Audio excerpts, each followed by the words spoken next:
Although largely seen as a bridge between the events of the second and third games, the Arrival DLC becomes available in gameplay immediately after the Horizon quest in the main plot. Not only that, but the initial cutscene auto-triggers the first time the player checks the in-game mail system.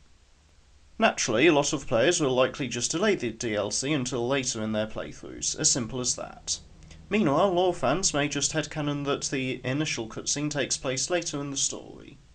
However, I might have a theory for how it could fit in at that point in the game, specifically focused around this dialogue from the Collector ship mission.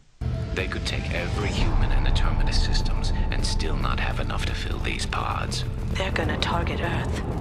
Now at first glance, this could just be used by the writers to convey on how large a scale the Collectors were operating during the events of the game and foreshadow the faction's end goal.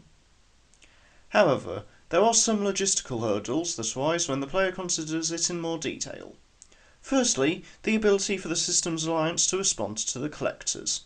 If the Collectors attempted to go for the core territories of humanity, or even Earth, then there'd be a much greater chance of humanity, and possibly the wider Citadel species, but probably not, being able to mobilise in defence, which leads to the second point, the time that such a feat would take, especially if the two Collector cruisers that we see in this time frame of the lore, the one from the game itself, which is referenced as focusing on Commander Shepard specifically, and the one destroyed in Mass Effect Paragon Lost, were all the resources that the Collectors had in the main galaxy. Throughout the first two games, it is outlined that the vast majority of humanity still lives on Earth, to the point where even on the largest human colonies like Terra Nova, the population difference between them and Earth are on several orders of magnitude, and in turn, dialogue in Mass Effect 2, both directly and indirectly referencing the main story, implies that the amount of humans in the Terminus systems put together was smaller than even a singular example of the aforementioned large-scale planetary colonies, as the scale of the pre-existing threat stays below the millions point in both of the main occasions when the Collectors are mentioned in this context. However, how does this link to the events of the Arrival DLC? As most fans know, even if they haven't sat through it in a playthrough themselves, if the timer runs out, then there's a unique game over cutscene of the Reapers succeeding and using the mass relay to invade other locations throughout the galaxy, such as the Citadel, in basically a delayed version of how their previous cycles had operated. This is the starting point for my theory. Obviously, the loss of the Citadel was designed by the Reapers to be a crushing blow, but even with the ability to use the mass relay to easily get across the galaxy, the other species would have some amount of time to react. Although the only connection seen on the galaxy map in Mass Effect 2 is to the local cluster, aka Earth, it's likely that the Reapers had control over the other destinations that it could be set to that were referenced in the DLC. Therefore, my thought is that if the Reapers had succeeded, they would have intentionally avoided human-specific planets.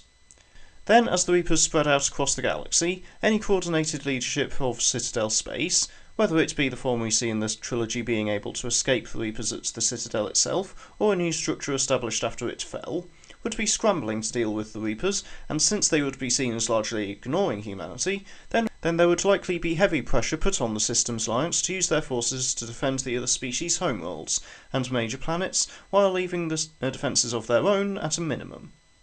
Then, with the entire galaxy focused on the more obvious threat of the Reapers, the Collectors would begin to become more bold in their efforts and move beyond the Terminus systems,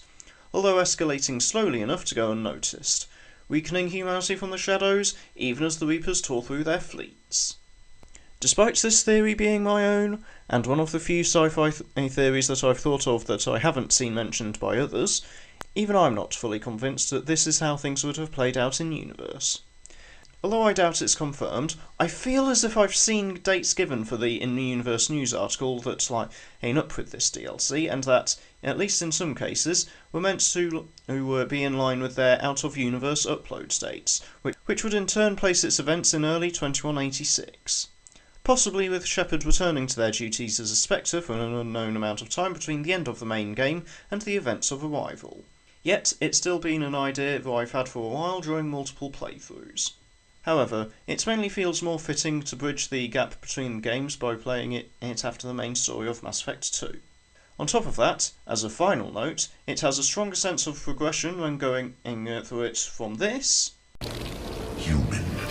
You've changed nothing. to this, Shepard, you have become an annoyance. rather than the other way around, to show how the Reapers viewed Shepard.